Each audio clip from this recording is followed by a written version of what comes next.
Muy buenas tardes tengan todos nuestros miradores, oidores, bebedores, masticadores y regurgitadores de la palabra que se utiliza en nuestro canal de YouTube, La Comuna de la Palabra. Como cada semana hacemos, no quiero dejar de recordar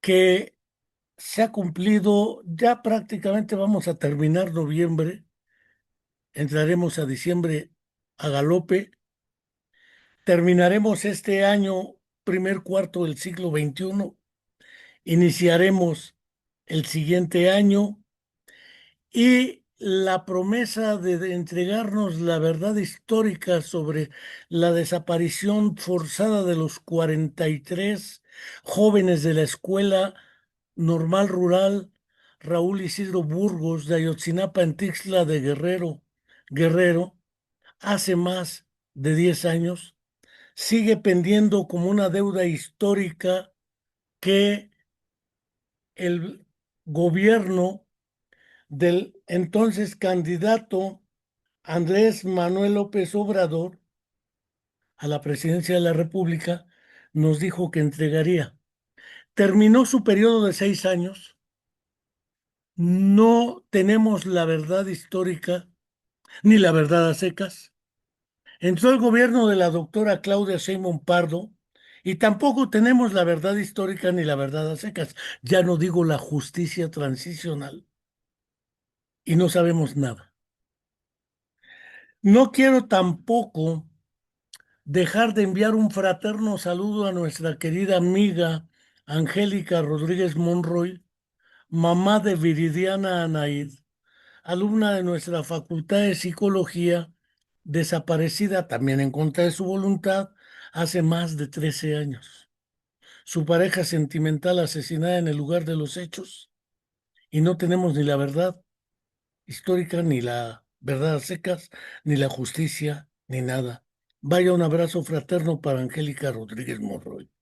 Y finalmente, no quiero dejar de señalar que nuestro canal de YouTube, La Comuna de la Palabra, mantiene por principio la solidaridad con el doctor Jesús Alejandro Vera Jiménez, el rector de nuestra Universidad Autónoma del Estado de Morelos, quien fue detenido después de varios años de un lawfare y una guerra mediática para desprestigiarlo, acusado en principio por la Fiscalía de lavado de dinero, cosa que la jueza desechó.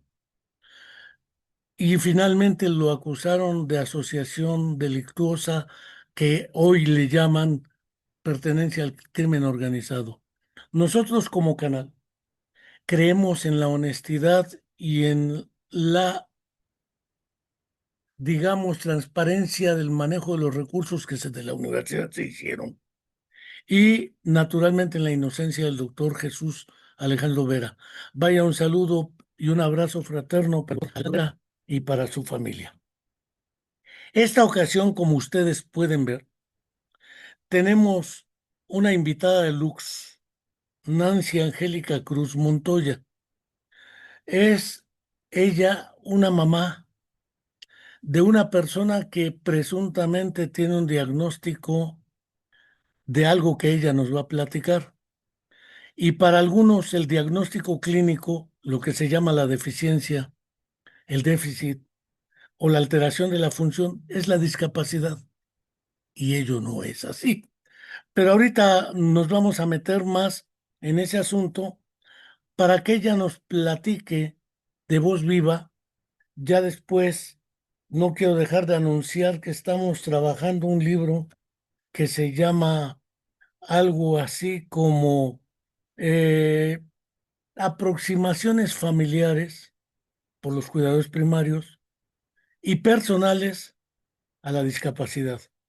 Tenemos más de 15 entrevistas a familiares y personas con discapacidad que nos han dado su consentimiento informado para poder utilizar estas en la trama de este libro que esperamos tener concluido antes del 2 de diciembre de este año, no del próximo.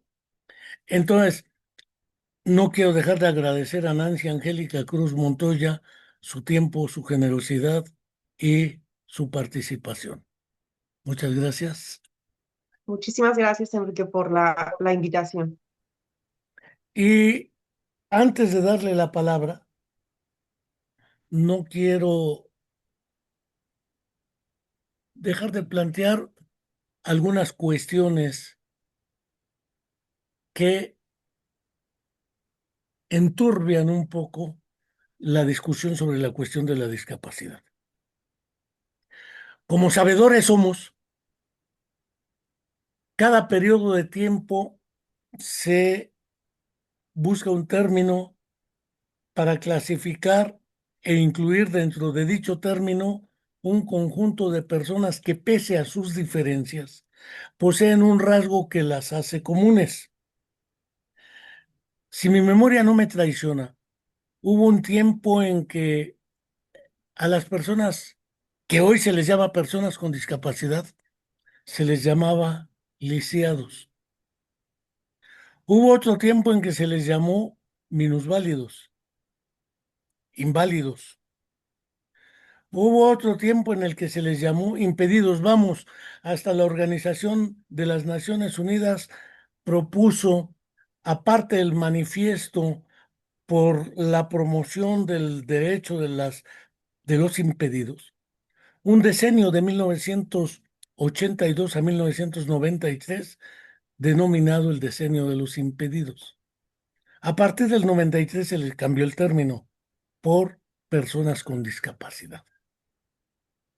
Parece ser que hay un interés indetenible por buscar un nombre para clasificar a las personas. Recuerdo que había un juego hace años que se llamaba Yo amo a todo, es decir, a todo. Matarile ¿Qué oficio le pondremos? Matarile. Y luego decían, ese oficio no le gusta Matarile. Parece ser que ese juego es el que jugamos. ¿Qué nombre le ponemos? Matarile. Le pondremos lisiado, Matarile. Ese nombre no le gusta, Matarile. Entonces, ¿será persona con capacidades diferentes? Ese nombre tampoco le gustó, porque ¿quién las tiene iguales? ¿Y quién las tiene diferentes con respecto a quién? ¿Cuál es el punto de referencia? Inválidos, minusválidos, atípicos, anormales, etcétera. Impedidos, ya decía, ¿sí? Y desde luego, pareciera ser que ha sido una necesidad imperiosa clasificar en grupos minoritarios las personas con discapacidad un grupo, las mujeres dicen otro, ahora los ponen como vulnerables, los afromexicanos o afrodescendientes, los, etcétera, LGBTQT, QR, etcétera, porque tienen otras preferencias sexuales, ¿sí? Eh, los hablantes de lenguas originarias. Entonces los gobiernos tratan de distribuir una cantidad de recursos para esos grupos minoritarios, que si juntamos todas las minorías en una sola, resulta que la minoría son ellos y nosotros somos la mayoría. Pero no me voy a meter ahorita en esos conceptos que se habló de minoría y mayoría, personas con discapacidad, personas vulnerables, ahora les llaman sectores sociales vulnerables, donde caben todos los grupos minoritarios, aunque sumados los vulnerables seguimos siendo la mayoría, entre los pobres y los pobres extremos, que es una taxonomía algo complicada. Parece ser que esa ha sido parte de una preocupación. Esto ha llevado a una política orientada hacia las personas con discapacidad, es decir, las personas con discapacidad. Léase, por ejemplo, la criatura de la cual es cuidadora primaria Nancy Angélica Cruz Montoya. Pero ella no cuenta en esta trama. Es decir, las familias de las personas con discapacidad no cuentan, como si la persona con discapacidad fuera una isla separada de su familia. Y la familia debe contar con un trabajo, sino de qué viven. Aparte de un trabajo, debe contar con una serie de recursos e infraestructuras sociales como transporte, accesibilidad, movilidad, comunicación para todo mundo, es decir, políticas asertivas que permitan resolver no solo la cuestión de si te doy una beca de N cantidad de dinero para la persona con discapacidad, porque eso no permite resolver todos los problemas. Parece ser que confundimos la deficiencia con la discapacidad. Hablamos de discapacidad visual, discapacidad auditiva, discapacidad motriz, discapacidad intelectual, aunque el concepto de discapacidad y el concepto de déficit y el concepto de trastorno, ahora metido por el Manual Diagnóstico y Estadístico de la Asociación Psiquiátrica Americana, que la Asociación Psicológica Americana también asume. Y la noción de trastorno se nos ha vuelto inseparable de ello. Entonces, trastorno, deficiencia, alteración de la función, dificultades para actuar solo por sí mismo para resolver problemas, eso significa que necesitamos la ayuda de alguien. En este sentido, perdóneseme los 10, 12 minutos que llevo de exceso, porque si no, ¿para qué invitamos a Nancy? Nos gustaría que ella nos fuera contando un poco cómo es que ella se ve implicada, aunque ella no sea la persona con discapacidad, pero la persona con discapacidad no puede separarse de ella, ni ella de la persona con discapacidad, ni su familia, porque no son ellos dos como una díada, ni su trabajo, porque de algo tienen que vivir, no de la caridad pública que no hay. Es decir, ¿qué es? ¿Cómo lo han visto? ¿Y qué ha significado para ella ser cuidadora primaria? Porque ser cuidador primario también cansa, también agota, también genera ciertas consecuencias en el funcionamiento orgánico de la persona, en su salud física, en su salud mental. Y ha habido casos donde, por ejemplo, un caso que hubo en España, una cuidadora primaria de una muchacha con autismo, llevaba más de 20 años en la batalla, decidió suicidar a su hija y suicidarse a sí misma. Le falló, murió la hija y ella no. ¿Qué se necesita para entender que es necesario cuidar al cuidador primario? Porque si no lo cuidamos, si no lo consideramos parte de la atención a las personas con discapacidad, ¿qué futuro nos espera? Cierro mi boca. Nancy, Angélica, adelante y gracias. Aunque Y pues pongas sí, cara de, híjole, muchísimas gracias por la invitación primeramente. Yo efectivamente soy cuidadora primaria de Emanuel. Mi hijo nació con múltiples diagnósticos. A mí me dijeron cuando nació primero que tenía microcránea, después a eso le sumaron estrabismo severo, después a eso le sumaron ya la parálisis cerebral infantil, encefalomalacia parieto-occipital izquierda, autismo, y de ahí se derivaron muchos otros diagnósticos. Efectivamente, en cuestión de políticas públicas, se ha venido cambiando, ¿no? Bueno, no nada más en la cuestión de la terminología, se han venido cambiando muchas de las maneras de referirse a pacientes como en el caso de mi hijo y al final pues eso no ha ayudado a mejorar en nada las condiciones, ¿no? Y bueno, eso hablando de que se supone que son una minoría, ¿no? La minoría vulnerable. Y otra parte que yo creo que se ha dejado muy por fuera, efectivamente, en el caso de lo que nos compete, son efectivamente los cuidadores primarios. A nosotros nadie nos ha volteado a ver.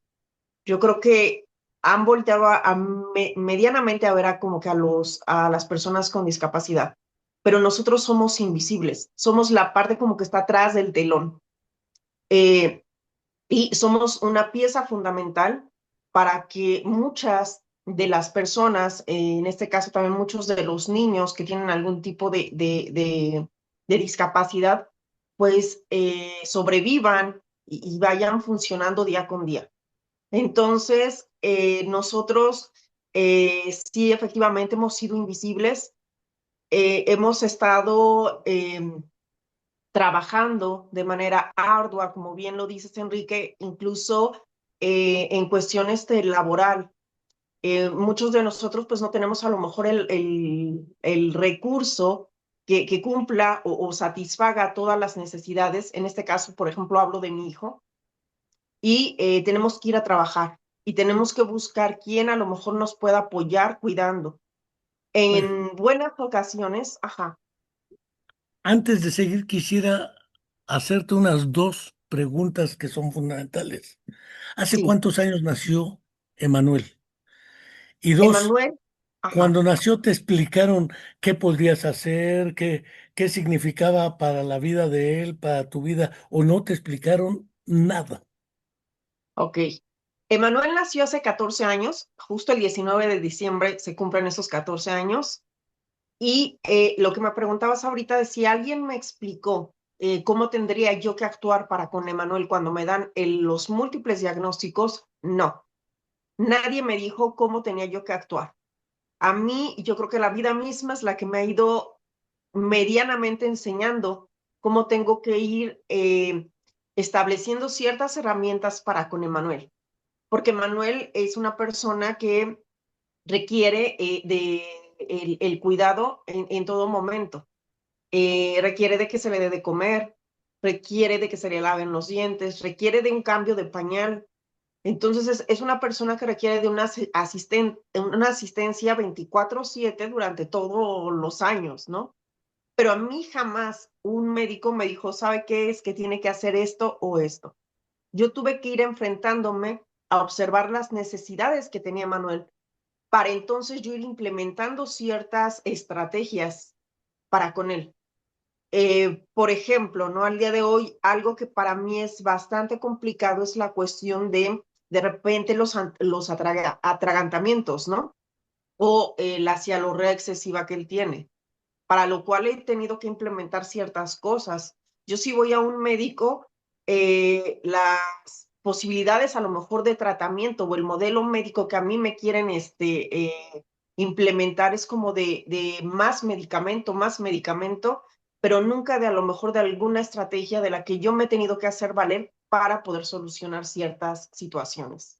Por ejemplo, En el caso, por ejemplo, ahorita de lo que yo comentaba, la cuestión de los atragantamientos, ¿no? A mí me decían, ¿sabes qué? Con Emanuel hay que llevarlo para un tratamiento que era bastante caro, que a mí me costaba una sesión 3,000 pesos, que no era costeable, y pues lo que hago es utilizar bastantes pañitos, por ejemplo, que sean absorbentes, utilizar también cubrebocas, pero estoy hablando de que a lo mejor me llevo unos 15 cubrebocas al día.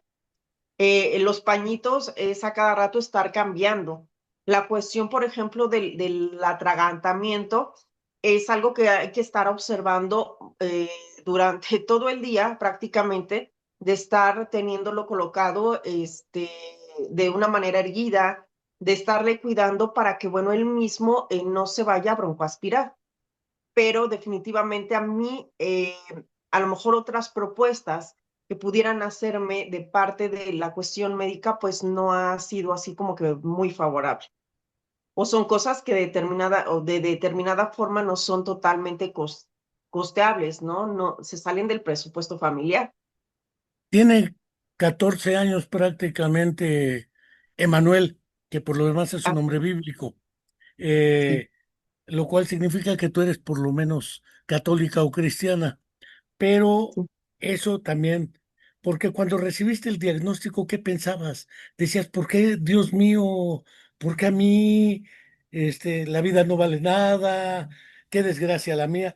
¿Es tu primero, segundo, único hijo o qué? Bueno, él fue mi primer hijo. Yo tengo dos hijos, él fue mi primer hijo. ¿Cuál fue la primera situación? Yo creo que la primera situación que muchas veces no la hablamos es la negación, totalmente. La negación es algo que existe en nosotros y que mucho tiempo después lo vamos observando y lo vamos asimilando y llegamos a la aceptación. Pero cuando a nosotros nos dan un diagnóstico de entrada, o al menos a mí me lo dieron, existía cierta negación. Yo no pensaba en si había un Dios bueno o un Dios malo. Yo simplemente en ese momento como que quería bloquear mis emociones y quería sobrevivir. Y esta es otra parte bien importante que hay que mencionar, ¿no? Yo quería sobrevivir para poder seguir eh, a lo mejor ciertas, porque bueno, yo llegué con muchísimos médicos y muchos me dieron diferentes diagnósticos. Entonces yo quería saber cuál era la situación en la que yo estaba realmente viviendo para con Emanuel, qué era lo que yo tenía que hacer con Emanuel y cómo iba a ser un pronóstico de vida con Emanuel. Entonces, durante todo ese tiempo, cuando a mí me dan el diagnóstico de Emanuel, estoy como que en un momento de supervivencia. Y yo creo que en ese momento de supervivencia estaba también en un momento de total y absoluta negación, que después, pasando los años, pasando el tiempo, fui aceptando, porque durante ese momento para mí era completamente algo desconocido, algo que yo no sabía ni siquiera cómo asimilarlo, cómo manejarlo. Entonces, yo no me metí tanto a la cuestión, realmente a la cuestión de la religión. No, realmente no hubo eso. Ni preguntar por qué a mí, sino como que estaba yo en un momento de supervivencia absoluta para saber qué era lo que tenía yo que hacer. Sin embargo, sí debo confesar que después pasé por diferentes etapas, como por ejemplo el enojo. ¿Por qué el enojo? Porque yo decía, o yo volteaba a ver, por ejemplo, a familiares, ¿no? Que recién habían a lo mejor tenido a un bebé, y sí me generaba, y debo aceptar, me generaba cierto enojo de decir, es que a lo mejor el bebé de ella es más pequeño, pero puede hacer ciertas cosas, y mi hijo está limitado a ciertas situaciones. Entonces, sí había como un cóctel de emociones, entre enojo, entre ansiedad, entre felicidad también, porque cada que Manuel tenía un logro, para mí era una situación de absoluta felicidad. Eh, pero sí era como que un cúmulo de un montón de sentimientos, de un montón de emociones, y que después, finalmente, Enrique, se llega a la aceptación. Sí se llega a la aceptación, pero no es una situación inmediata. Es una situación que se da con el tiempo. Y una cuestión que también, hace rato que yo mencionaba lo de la supervivencia, muchas veces no nos damos cuenta de algo, y es que nosotros como cuidadores primarios vivimos o atravesamos mucho estrés, atravesamos mucha ansiedad, y esto nos lleva a enfrentarnos indudablemente a lo que es el síndrome del burnout, que es de situaciones que muy poco se habla y que tenemos que estar, pues finalmente padeciendo, ¿no? Tenemos que estar, lo digo nuevamente, como que en modo supervivencia. Y al día de hoy yo lo vivo así. Yo vivo en una cuestión en donde tengo que saber que tengo que estar bien para él, y tengo que estar bien para mi trabajo, y tengo que estar bien para mi otro hijo, y tengo que estar bien para la vida. Naturalmente, este proceso que planteas es complejo. ¿Te lo echaste tú solita? ¿Con quién contabas a tu alrededor? Mamá, papá, suegros, esposo, etcétera, porque según entiendo, si Emanuel es el primer hijo, los otros dos hijos que refieres, o las otras criaturas, son más pequeños que Emanuel. ¿Cómo han tomado ellos la situación? Porque también tienes no solamente a Emanuel, tienes más. ¿Con quién Ok, contabas para echarte este tiro tú solita o un sí, poco de efectivamente. fentanilo, un poco de marihuana, un poco de tequila? Sí, ¿Cómo le hiciste? yo, respondiendo a la pregunta que me haces, yo conté un tiempo con el papá de mis hijos. Yo soy madre de dos niños. Leonardo es mi segundo hijo. Leonardo es un niño que tiene 12 años, va a cumplir 12. Justamente ellos nacen el mismo día, un 19 de diciembre, nada más de diferentes años, dos mil Dos once y años. 2013. Sí, yo en primera instancia contaba con el papá de los niños. Sin embargo, él se va cuando mi hijo, el más pequeño, Leonardo, va a cumplir, bueno, estaba de meses, iba a cumplir un año, yo creo que tenía 9 meses, no tenía mucho. Entonces, él se va y yo me quedo básicamente con mis papás y con mi hermano en ese momento. Entonces fue una situación bastante difícil porque yo estaba atravesando el duelo del diagnóstico de Manuel y luego fue otro duelo cuando él se va, cuando el papá de mis hijos se va. Entonces fue una situación completamente caótica para mí y completamente difícil. Me vi sola, me vi en una situación de estar sin trabajo, en una cuestión también de estar en una en un momento mediático, incluso después, de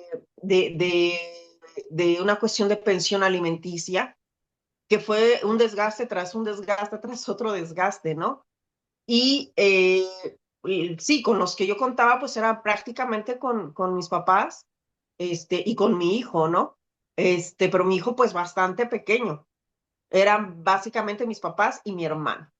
O sea, y tenía yo que ver por dos bebés porque tanto el más chiquito necesitaba atención como Emanuel también la necesitaba en ese momento. Y yo tenía que funcionar tanto para uno como para otro.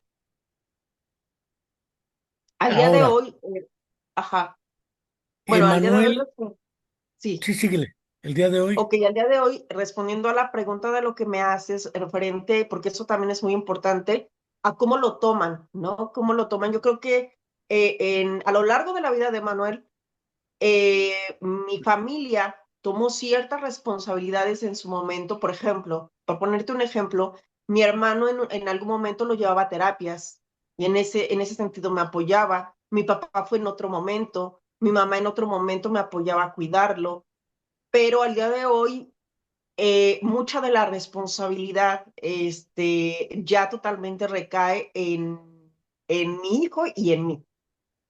¿Y cómo lo toma ya ahorita, por ejemplo, que es algo bien importante, la cuestión también de los hijos y de los hermanos, ¿no? En este sentido.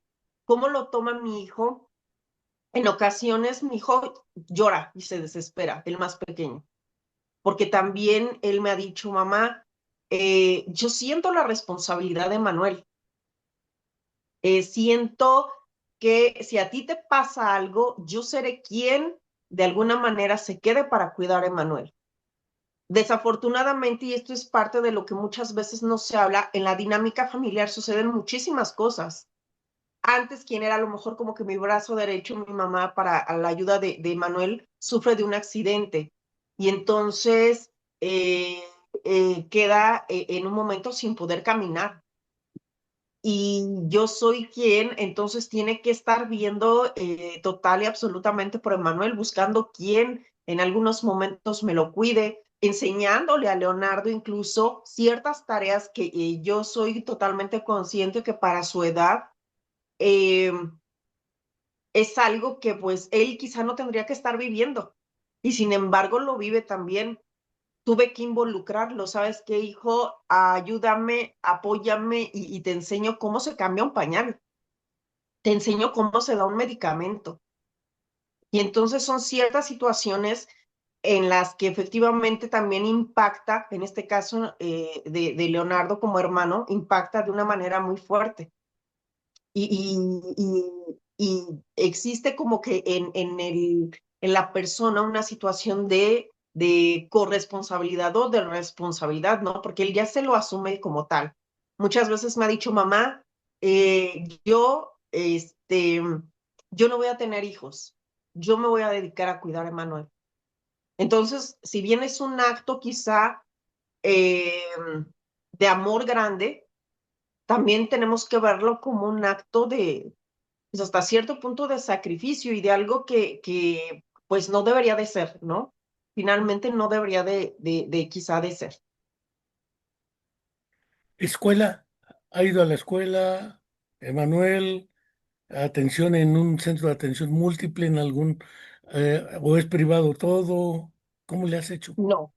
Sí, efectivamente, Manuela va desde muy chiquito, Manuel va a centros de atención múltiple. Ha estado en diferentes, en todos pues ha recibido una atención totalmente diferente y yo creo que Manuel en ocasiones no es tanto lo que le sirva de manera intelectual. A Manuel le gusta estar junto de las personas, le gusta socializar. Entonces muchas veces yo me he planteado esa parte para mandarlo a la escuela.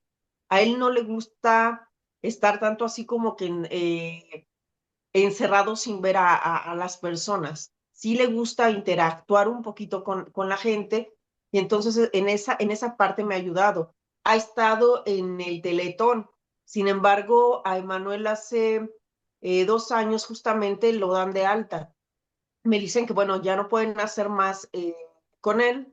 Y ahí es donde se termina pues la cuestión de lo de rehabilitación y muchos servicios que, bueno, le ofrecían ahí. Entonces a mí me lo dan de alta cuando va a cumplir más o menos 11 años. Cuando tenía más o menos 11 años y medio, me lo dan de alta del Teletón. Y bueno, ya ahí ya no tiene la atención que tenía. Estuvo también en una fundación que se llama Fundación Samuel y ahí también me enseñaban algunos ejercicios que había que hacerle para poder ayudar a la espasticidad, porque Manuel tiene mucha espasticidad. Manuel es un niño ya bueno, no un niño, un joven ya un adolescente que mide más o menos 1,56 de estatura. Yo creo que está más o menos de mi estatura y en ocasiones es bastante complicado la cuestión, por ejemplo, de vestir, de bañar, de ciertos cuidados que se tiene que tener para él. Entonces, ahí me enseñaban en esa fundación cómo poder trabajar la espasticidad. Me enseñaban varios ejercicios, pero como bien lo dices, también es una cuestión de tiempo. O trabajo o lo llevo y me involucro totalmente en las actividades o en las terapias.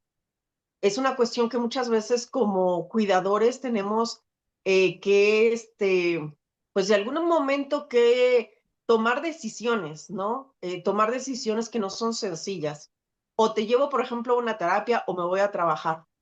Eh, Incluso yo creo que como personas somos a veces muy severamente juzgados en los trabajos porque yo al día de hoy puedo decir abiertamente que yo ya me permito, me doy ese permiso de poder a lo mejor faltar sin culpa, porque sé que primero está ciertas cuestiones de mi hijo también. Pero antes para mí eso también era una losa bastante pesada que tenía yo que cargar, que tenía yo que estar lidiando con el juicio de un jefe que no entendía lo que es el estar cuidando a una persona que tiene una discapacidad como mi hijo que hay ocasiones en que no se duerme, Enrique, no se duerme, uno está en vela y al siguiente día tenemos que estar respondiendo a ciertas exigencias del trabajo y que así tenemos que ir. Entonces, creo que en ese sentido, como bien lo dice el título del programa, y si nos enfocamos a la cuestión del cuidador primario, somos una población bastante también rezagada en la que no se piensa en la que no se tienen ni poquita empatía. Y yo creo que somos empáticos los que vivimos la misma situación. Sin embargo, los que estamos fuera y nada más nos toca observar, no existe empatía. Y no existe empatía desde el inicio, desde la familia. ¿Por qué lo digo? En este caso, sí me voy a referir específicamente yo a la cuestión, por ejemplo, del papá de mis hijos, ¿no? Que fue la primera persona que dijo, este paquete no, y bye, ¿no? Y me voy. Me voy a hacer una vida más sencilla, me voy a hacer una vida más fácil. La cuestión de familiares, ¿cómo es la dinámica? La dinámica muchas veces es, te veo de lejitos y a lo mejor de repente te ayudo y te mando unas leches, te mando una ropa para Emanuel, pero hasta ahí. Yo no me involucro más. Y entonces todo esto se vuelve bastante difícil, eh, se vuelve complicado de sobrellevar y de poder, incluso uno, estar bien. Creo que esa ¿Tú estás parte mal? se olvida. ¿Tú estás mal?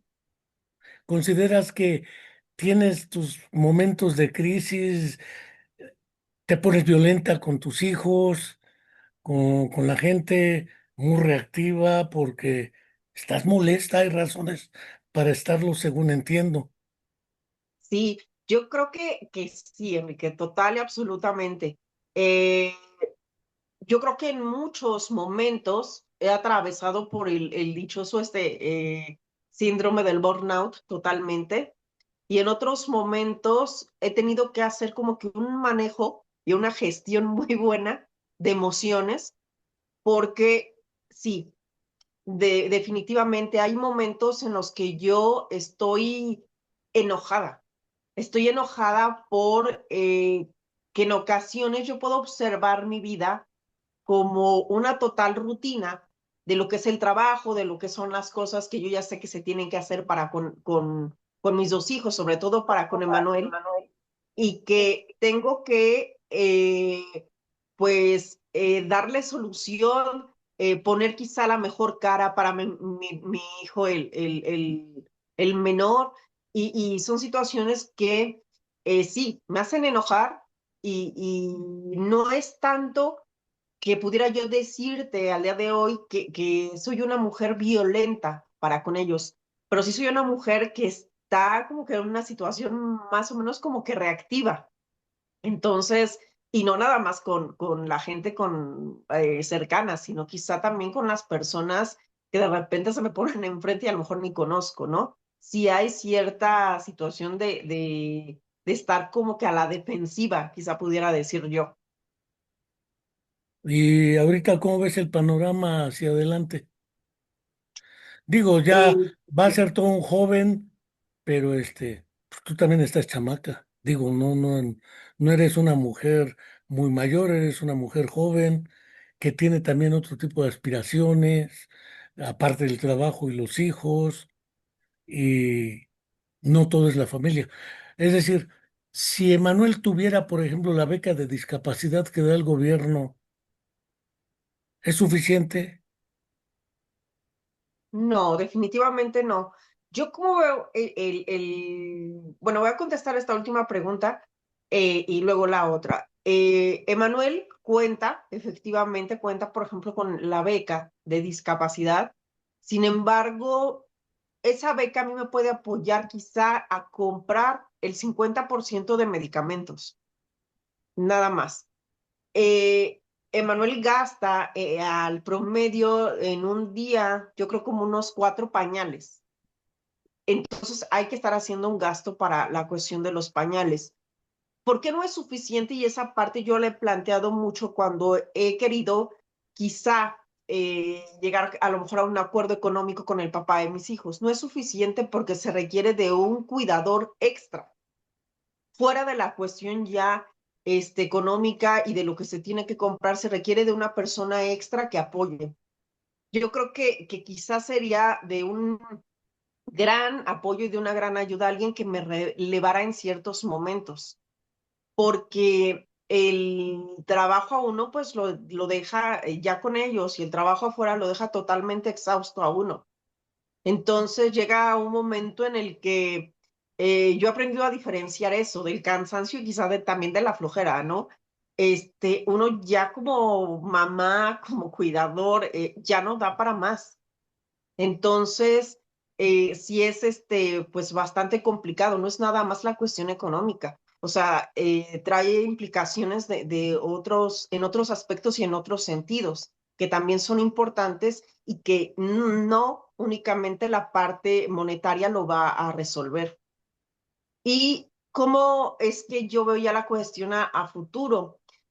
Para con Emmanuel, yo pensaba anteriormente cuando él era un bebé, yo decía que pues quizá lo más complicado iba a ser cuando fuera un bebé. Sin embargo, al día de hoy me doy cuenta que no. Me doy cuenta que las exigencias de Manuel a veces son mayores y que las cosas se van complicando más. Que de repente tiene crisis de agresividad de él en donde tiene que ayudarme mi hijo, tiene que ayudarme otra persona y lo tenemos que tranquilizar. Entonces, esto se sale totalmente de a lo mejor de lo que yo había pensado en que podría a lo mejor mejorar y de lo que estoy viviendo actualmente.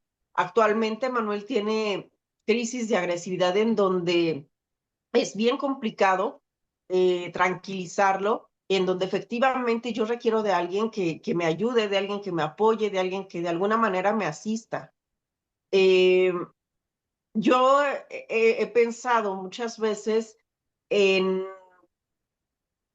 pues, en si yo no logro tener mi trabajo, conservar mi trabajo, quizá tener como que una forma de sobrevivir externa de lo que ahorita estoy viviendo, quizá, no sé, vender algo y tener a Emanuel junto a mí, ¿no? O sea, poderlo cuidar, no irme a lo mejor a trabajar quizá a una oficina y estar ahí ciertas horas, sino estar total y absolutamente para con él. Eh, pero sí, el futuro que yo veo para con Emanuel es quizá de ciertas situaciones que yo había, si lo planteo de esta manera, que yo había visto antes, que yo decía, bueno, es que pueden ser, se puede facilitar más la vida con él ya estando grande. No, sí veo como que situaciones que se van complicando más y situaciones en las que me voy a tener que enfrentar y voy a tener que tomar decisiones. Y siento que decisiones totalmente drásticas, sobre todo para con mi trabajo. Haciendo un recuento de todo el panorama que nos has planteado, quiero subrayar el hecho de que efectivamente hablar de la discapacidad no es lo mismo que hablar de las personas con discapacidad. La Ujú, discapacidad es una noción más teórica, si se quiere, pero las personas con discapacidad enfrentan de diferente manera, bajo diferentes circunstancias, su vida. Y naturalmente es indisoluble o no se puede divorciar lo que es la persona con discapacidad de quien se vuelve su cuidador primario. ujú, Usualmente son las mamás, las abuelas, las hermanas, cuando es por trauma posteriormente de cráneo o por demenciación o por envejecimiento y las consecuencias que tenga por sí mismas, la esposa. Es ujú. curiosamente una tarea casi implícitamente, sin mayor explicación, asignada a las mujeres, pero Sí. decimos que son el sector vulnerable. No hay ningún apoyo económico, psicológico, de ningún tipo para los cuidadores primarios. Quizá hubo un tiempo en las escuelas algo que llamaban las escuelas para padres, Ujú, que no eran más que charlas o conferencias, que en realidad poco aportan muchas de las veces. Ha habido casos, sobre todo en demenciación, envejecimiento y otras dinámicas donde la autonomía personal se va perdiendo, la ujú. persona se vuelve particularmente violenta hacia la persona que cuida. y en vez de sí, cuidarla, se vuelve su maltratador. mm, No porque tenga mala fe o mala voluntad, sino porque mm, las circunstancias lo han quemado, lo han agotado. Dicen, ya se quemó el cuidador. Hablamos psicológica o emocionalmente. sí. ¿Tú no te has sentido así quemada, con ganas de mandar todo al carajo y decir, viva México y me voy a vivir más tranquilamente yo? Sí, definitivamente sí. Yo creo que ese sentimiento de quizá de hartazgo, de tener que manejar como que el barco yo solita, sí ha llevado en varias ocasiones a que yo tenga crisis de llanto incontrolable en donde incluso he tenido junto a ella Manuel y, y he pensado, ¿no? He pensado definitivamente en decir, ya, yo hasta aquí cumplí.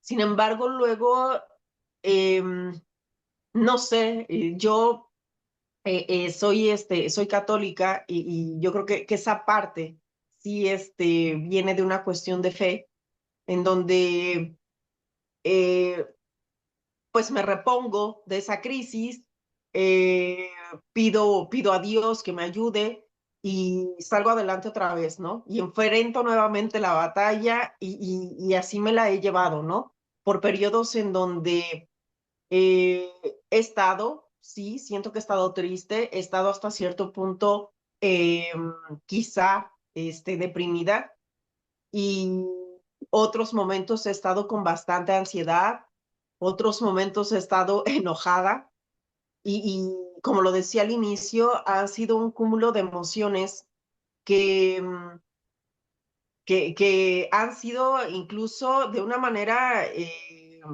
podríamos decir, intensa, ¿no? O sea, yo he vivido la vida para con Emanuel con bastante intensidad. O sea, no ha sido como que una este, situación de sentimientos ligeros, ¿no?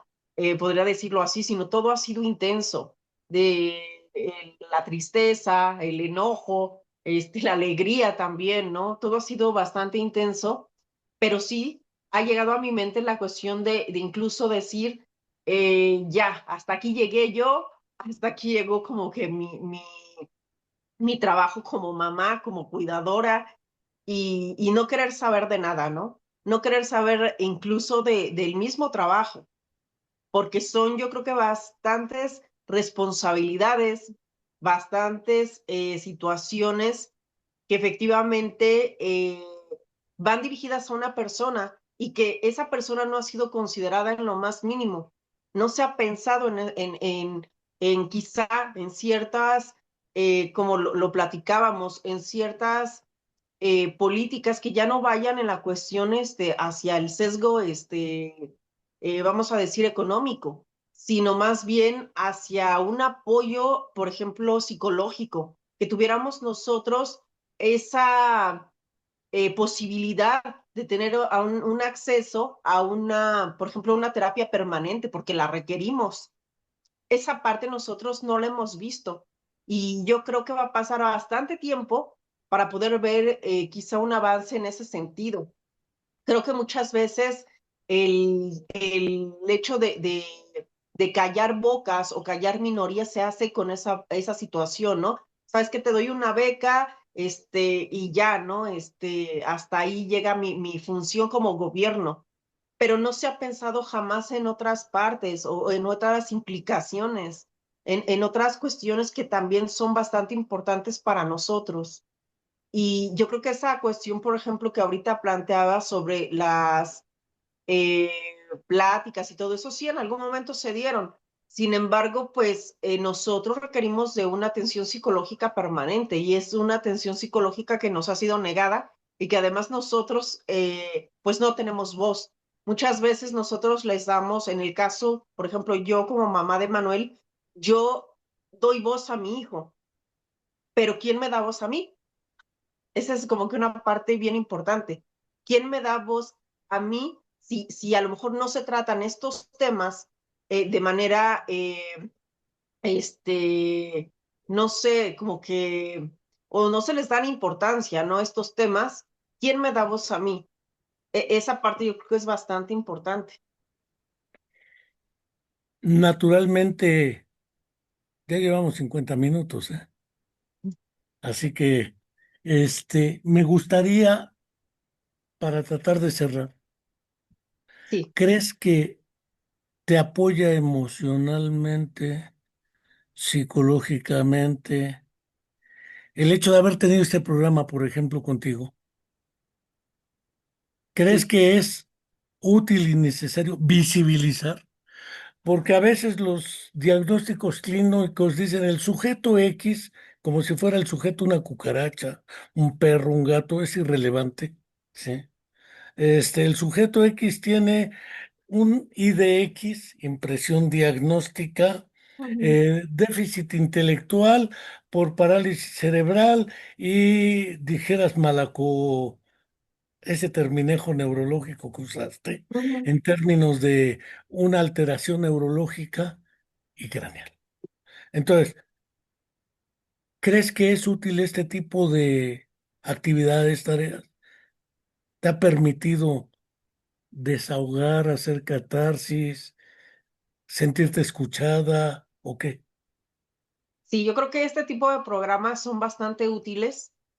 Eh, Primeramente, en cuestión de lo que me preguntabas, a mí me sirven como catarsis. El hecho de yo hablar sobre la situación de Manuel, de yo contar un poquito de la historia de Manuel, que digo, fue bastante, o sea, por encima lo que yo vivo para con él, me sirve como un proceso catártico totalmente.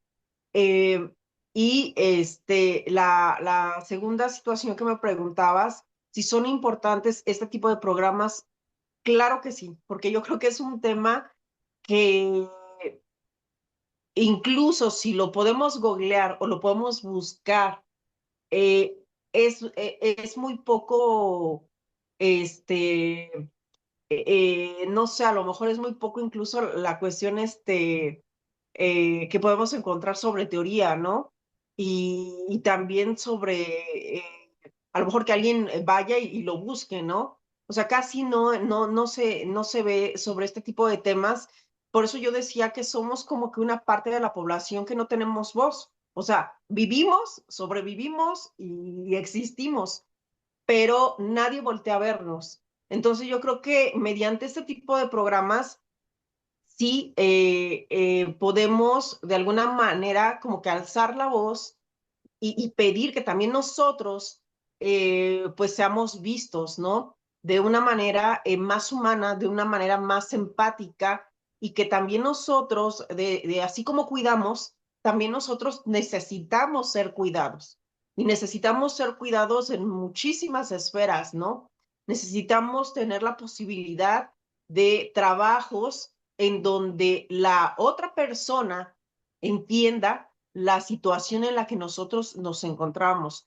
Necesitamos un apoyo psicológico total y absolutamente permanente. Necesitamos también en ocasiones de si no nos sentimos bien, que nos apoyen para ser relevados y que tengamos a alguien a lo mejor de confianza para que nos pueda ayudar para con nuestros familiares, para con nuestros pacientes. Entonces yo creo que sí es bien importante que se hablen este tipo de temas, que se aborden y que después seamos más porque no soy la única persona, son muchísimas familias en donde hay tareas distribuidas para poder atender a nuestros familiares, pero yo creo que muchas veces no se habla sobre el tema o bien nada más nos enfocamos justamente en la persona que tiene la discapacidad en sí misma. Lo que nosotros podamos tener, lo que nosotros podamos sentir, no se toma en cuenta. Entonces sí creo totalmente que es de una importancia valiosa y que bueno, se debe de seguir generando este tipo de contenidos. Pues bien, Angélica, bueno, Nancy Angélica, este, no quiero dejar de agradecerte tu tiempo, el valor para contarnos estas cosas que no es fácil. sobre todo sí. cuando decía una canción de Alberto Cortés: cuando un amigo se va, cuando el Ujú, marido se va. Entonces, ujú, por estas razones, entre sí, otras, ¿no? Pero en el fondo, pues no quiero dejar de agradecerte. Sabes que contamos con este canal y a seguirle adelante. Muchas gracias. no, muchísimas gracias por la invitación. Muchísimas gracias.